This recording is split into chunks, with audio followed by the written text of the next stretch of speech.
পরে একজন মানুষ সবচাইতে কোন বিষয়টা নিয়ে আফসোস করবে? একজন মানুষ যখন মালাকুল মউতকে দেখে ফেলবে, তার দুনিয়ার হায়াতটা শেষ হবে, যখন সে তার ডেথকে ফেস করবে, যখন তার লাইফের শেষ মুহূর্তে সে পদার্পণ করবে, মৃত্যুর সময়, মৃত্যুর পরে একজন বান্দা, একজন বান্দি সবচাইতে কোন বিষয়ে আফসোস করবে, এটা আমি হালকা টাচ দিতে চাই, যাতে করে সেই বিষয়গুলোকে আমরা মৃত্যুর আগেই ঠিক করতে পারি। বলেন সবাই ইনশাআল্লাহ। প্রথমত, মৃত্যুর সময় মানুষ একটা কথা রিয়েলাইজ করবে, অনুধাবন করবে।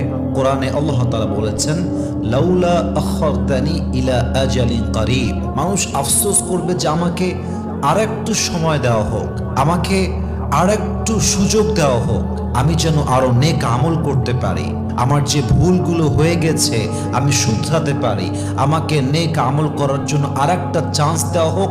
এটা হচ্ছে মানুষের মৃত্যুর সময় সবচাইতে বড় চাওয়া হবে।